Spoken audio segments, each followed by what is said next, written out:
নামুন।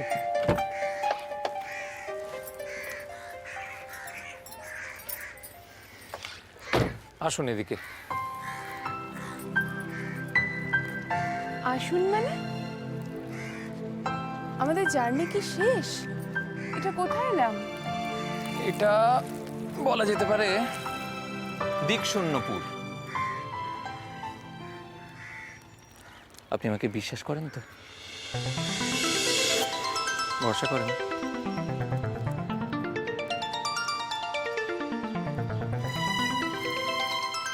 আরে কি করছেন এটা? 1 মিনিট। এইবার খুব সাবধানে হাতটা ধরুন। এই তো, আসুন আমার সঙ্গে। আস্তে আস্তে।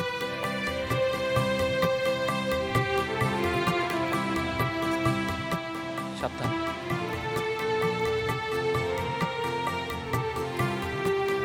ব্যাস ব্যাস, দাঁড়িয়ে যান।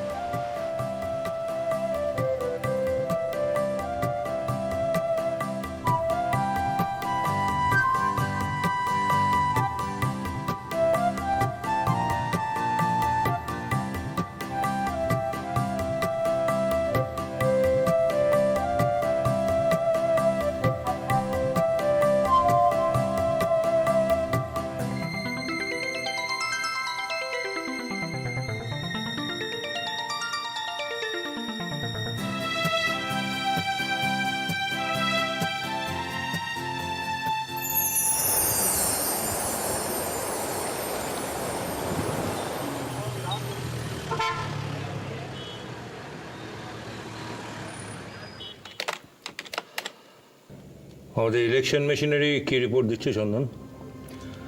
ওই তো স্যার কয়েকটা এরিয়া কয়েকটা পকেটে একটু গোলমাল চলছে। ওই স্থানীয় দাবি দাওয়া নিয়ে ক্ষোভ। সে ভোটগুলো আমাদের পক্ষে নাও পড়তে পারে। মানে ওগুলো কি অপোনেন্টের ভোট ব্যাংকে জমা পড়বে? 50-50 চান্স আছে স্যার। অপোনেন্ট বলতে তো গজেনবাবু। গজেনবাবুর দল যদি জোরদার ক্যাম্পেইন করে তাহলে মানুষের মনের আস্থাটা তারা অর্জন করে নিতেই পারে। সেক্ষেত্রে তারা ভোটটা পেয়ে যাবে। আদারওয়াইজ ভোটগুলো কোনো পক্ষেই পড়বে না। অপোনেন্টকে এখন আর হেলাফেলা করা যাবে না। গজেনবাবুরা দিন দিন ওদের ভোট স্ট্রেংথ বাড়াচ্ছে। আচ্ছা চন্দন, এই ভোটাররা যদি ওদের ভোট না দেয়, একেবারেই যদি ভোট না দেয়, তাহলে কি আমাদের গেইন হবে? স্যার, পোলিংয়ের সময় যদি মানুষজন কম ভোট দেয় তাহলে সেটা রুলিং পার্টির এগেনস্টেই যায়। এক্ষেত্রে মোটামুটি হিসেব করলে দেখা যাবে যে 1000-2 ভোট, সেটা আমাদের পক্ষে না পড়লেও আমাদের লিড কমবে না। অবশ্য যদি না ওই 2000 ভোট গজেনবাবুদের দিকে পড়ে যায়। চন্দন, বি অ্যাক্টিভ। ইলেকশনের ডেট অ্যানাউন্স হতে আর দেরি নেই। আপনি চিন্তা করবেন না স্যার, আমি অলরেডি সে সমস্ত এলাকায় বাইক নিয়ে ছেলে ফিট করে দিয়েছি টহল দেওয়ার জন্য। Be careful, very careful. Chandan, তোমায় দেখতে হবে এই 2000 ভোটার ভোটের দিন যেন কোনো মতেই বুথ পর্যন্ত পৌঁছতে না পারে। আরে সন্দীপ, এসো এসো এসো, বসো। Thank you sir. তারপর সন্দীপবাবু, কাজকর্ম কেমন চলছে? ভালো। স্যার আপনি আমায় ডেকেছিলেন? হ্যাঁ, তোমার সঙ্গে একটা কথা ছিল। হ্যাঁ বলুন না স্যার। আমি তোমার জন্য আগামী 1 মাসের ছুটি মঞ্জুর করেছি। তোমার কোনো আপত্তি নেই তো? স্যার 1 মাস ছুটি মানে আমি তো এই কদিনই হলো জয়েন করেছি। আমার কি কোনো কাজে গন্ডগোল হয়েছে? No, no, no, no, not at all, young man, not at all. তুমি কিছু মনে করো না, এই ছুটিটা কিন্তু উইথ স্যালারি, হ্যাঁ, মানে সবেতন ছুটি। Thank you very much sir, কিন্তু এই পেইড লিভের কারণটা কি জানতে পারি? অফকোর্স, আসলে সামনে ইলেকশন। আমি তো তোমায় বলেইছিলাম যে আমার প্রচুর ইয়াং ইন্টেলিজেন্ট ছেলে দরকার তোমার মতো। আসলে কি জানো, এই সময় আমি কিছু সোশ্যাল ওয়ার্ক করতে চাই। ধরো বস্তিতে টিউবওয়েল বসানো, কাঁচা রাস্তা পাকা করা, তোমার কাজ হবে শুধু এগুলো সুপারভাইজ করা, যে সুষ্ঠুভাবে কাজগুলো হচ্ছে কিনা সেটা দেখা। জানো তো, ওই ইলেকশনের ডেট অ্যানাউন্স হয়ে গেলে আমি আর এই কাজগুলো করতে পারবো না। ইলেকশনের কাজ? Not at all. Social work, জনসেবামূলক কাজ। আসলে তুমি তো সোশ্যাল ওয়ার্ক করতে ভালোবাসো, তাই না? তোমার যদি আপত্তি থাকে তাহলে অবশ্য আমি তোমাকে জোর করব না, তুমি আমাকে জানাতে পারো। স্যার, আপনি যদি আমায় কাইন্ডলি একটা দিন একটু সময় দেন, আমি ভেবে কালকে আপনাকে যদি জানাই। ঠিক আছে, নো প্রবলেম, ডু দ্যাট। তুমি আর কিছু বলবে? স্যার, আপনাকে একটা জিনিস জিজ্ঞেস করার ছিল। বলো না, হেজিটেট করছো কেন, বলো। স্যার, অ্যাকাউন্টসের কাজগুলো আমি সব সামলে নিয়েছি, all the files are in order. কিন্তু অ্যাকাউন্টস ডিপার্টমেন্টে দেখলাম একটা আলমারি আছে যেটা চাবি পেলাম না স্যার। ওটাতে আমার মনে হয় কিছু ফাইলস রয়ে গেছে। অ্যাকচুয়ালি ম্যানেজারবাবু বললেন যে ওটার চাবিটা আপনার কাছে আছে, আপনি যদি চাবিটা আমায় একটু দেন। না সন্দীপ, তোমার নিশ্চয়ই কিছু ভুল হচ্ছে। ওই আলমারিতে তো কোনো ফাইল নেই, অ্যাকাউন্টসের কোনো ফাইল নেই। অ্যাকচুয়ালি ওখানে কিছু ক্রিটিক্যাল পেশেন্টের কেস হিস্ট্রির ফাইলগুলো রয়েছে। বাবা, আপনি আবার ডাক্তারি টাক্তারি করেন নাকি? Well side, well side, well side. না সন্দীপ, কি হয়েছে জানো, কদিন আগে না ওই আলমারিটা আমরা গুছোচ্ছিলাম, তো চন্দন আমাকে হেল্প করছিল, ওই ফাইলগুলো দেখাশোনা করেছে আর কি। আসলে কি জানো, ওখানে সত্যি কয়েকটা ক্রিটিক্যাল কেস রাখা আছে, এই জন্যে যে নার্সিংহোমে যদি কোনো ওরকম কেস আসে, রেফারেন্স হিসেবে আমরা ওগুলো ব্যবহার করি। তাহলে আপনি বলছেন যে ওই আলমারিটা আমার দেখার দরকার নেই? না, তুমি এখন আসতে পারো, আর তোমার ডিসিশনটা আমাকে জানিয়ে দিও। আচ্ছা।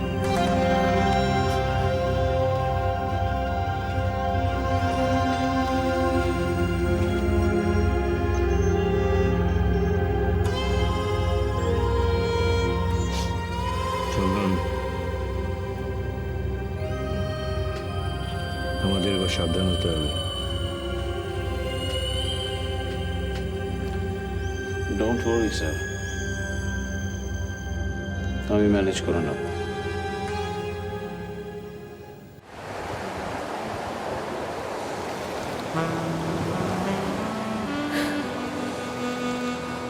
চুপ কেন? এতক্ষণ তো অনেক প্রশ্ন করছিলেন, এখন কিছু বলবেন না?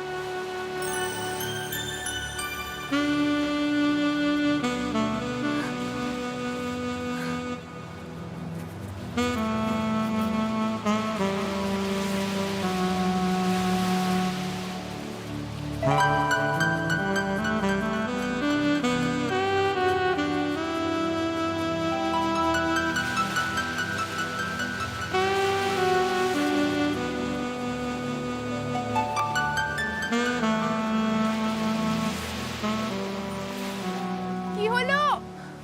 ওখানে দাঁড়িয়ে আছেন কেন? আসুন না। আসছি, আসুন। এক মিনিট।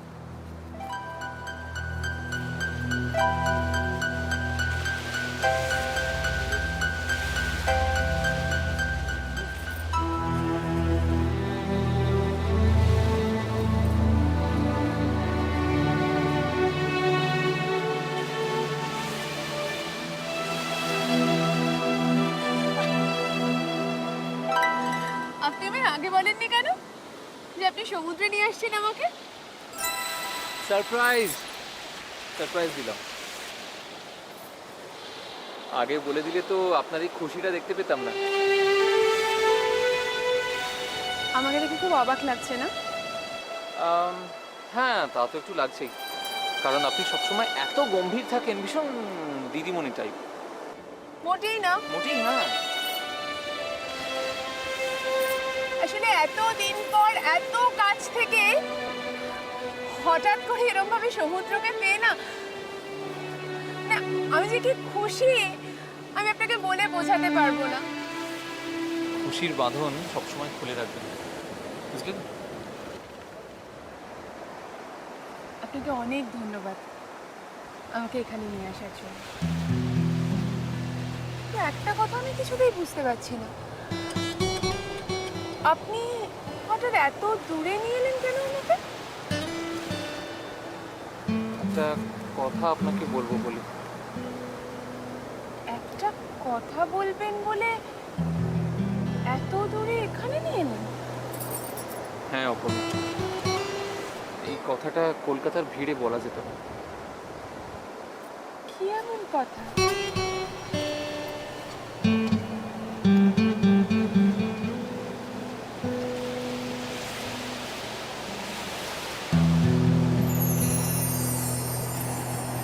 এটা কি?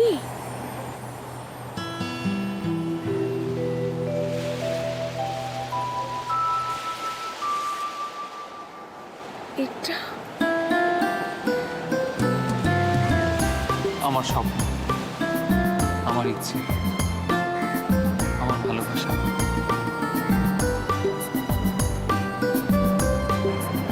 আমাকে বিয়ে করবে অপর্ণা?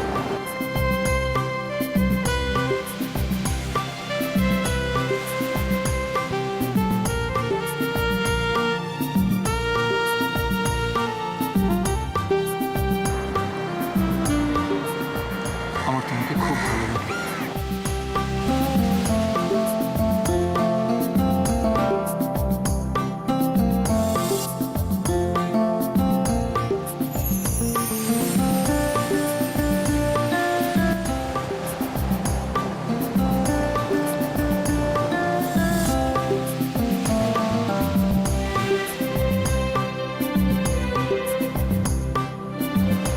অপর্ণা,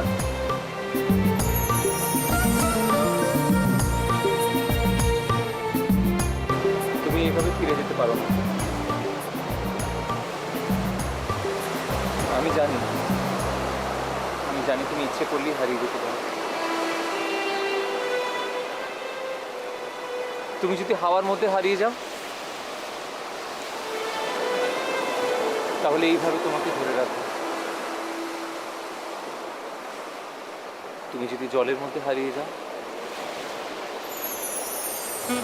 তাহলে তোমায় এইভাবে ধরে রাখবো। আর তুমি যদি হারিয়ে যেতেই চাও, তাহলে জীবনের সৈকতে হারিয়ে যাও।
দেখ তো তোর কেমন লাগছে? কি সুন্দর দিদি। এটা তোর জন্য পছন্দ করেছিলাম, দেখ না ভাল লেগেছে? এসব আবার তুমি আনতে গেলে কেন? আরে আমার ওই বন্ধু আছে না শম্পা, ওর মেয়ে একটা বুটিক খুলেছে। বাবা অনেকদিন ধরে আমাকে বলছিল বুটিকে যেতে, আমার যাওয়াই হচ্ছিল না। কালকে হঠাৎ করে গেলাম, কি সুন্দর কালেকশন, তোকে কি বলবো, বিশ্বাস করবি না, দারুণ কালেকশন। শোন না, চল না পুজোর আগে আমরা একদিন যাই। যাবে? চলো চলো চলো চলো। আসবো? হ্যাঁ এসো। কাল বিকেলে কমলেশ বাবু এসেছিলেন, এই বিয়ের কার্ডটা দিয়ে গেছেন। বিয়ের কার্ড? ওনার ছেলের বিয়ে। তাই? ঠিক আছে তুমি যাও, থ্যাংক ইউ। বাবা, ছেলেমেয়েরা আজকাল কত তাড়াতাড়ি বড় হয়ে যায় না? এই তো কবছর আগে কমলেশ বাবুর ছেলে এইটুকু ছিল, এখন ওর বিয়ে। বাবা দেখ কি সুন্দর কার্ডটা। দেখ না। দেখি। বাহ, সত্যি সুন্দর কাট করেছে গো।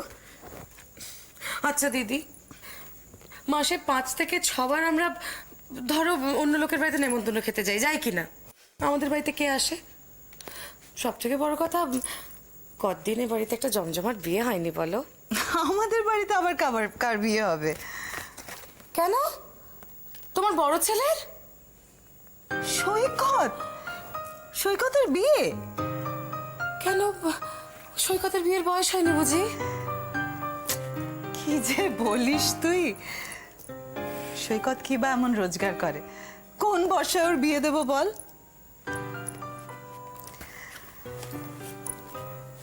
তুমি তো ঠিক জামাইবাবুর মতো করে কথা বলছো আজকাল দিদি।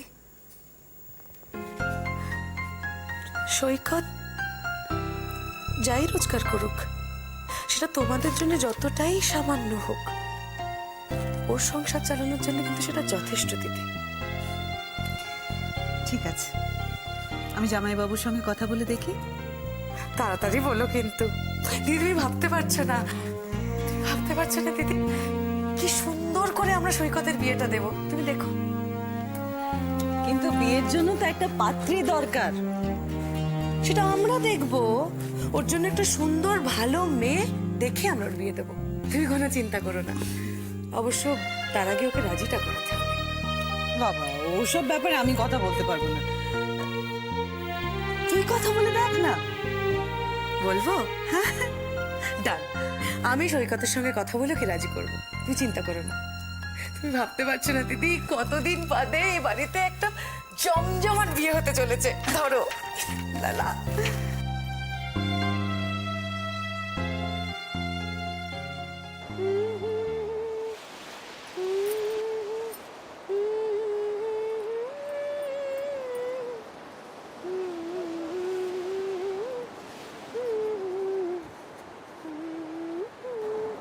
এখানে বাদাম ছাড়া আর কিছু পাওয়া গেল না। ধরো। এটা কি? কি আবার? বাড়ি বানাচ্ছি। কার জন্য? কার জন্য আবার আমি বাড়ি বানাবো? আমার জন্য। শুধু তোমার নিজের জন্য না বানিয়ে আমাদের দুজনের জন্য বানালে ভালো হতো না? আমার অনেক দিনের স্বপ্ন, জানো, এরকম সমুদ্রের ধারে ঝাউ বাগানের ভেতর একটা ছোট্ট বাড়ি হবে। ইট পাথর লোহা দিয়ে নয়, কাঠ আর পাতা দিয়ে। পর্ণকুটির বানাবেন? আমি এতদিন বাড়িটা নিয়ে ভেবেছি, কিন্তু কখনো নাম নিয়ে তো ভাবিনি। ঠিক করে ফেললাম। কি ভাবলেন? তোমার নামে, পর্ণা কুটির। তবে বাড়িটা কিন্তু, মানে আমার স্বপ্নের বাড়িটা, শুধু কাঠ আর পাতা দিয়ে না হয়ে বালি দিয়েও হতে পারে। এত সুন্দর। না,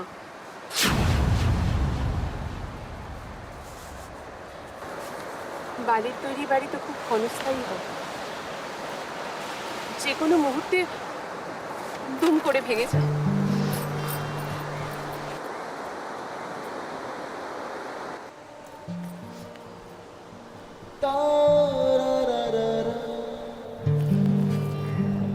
অপর্ণা, কি হয়েছে? কেন কেন আপনার বাড়ি আমার নামে হবে? কেন কেন আমার মতো একটা মেয়েকে আপনি এত স্বপ্ন দেখাচ্ছেন? কেন?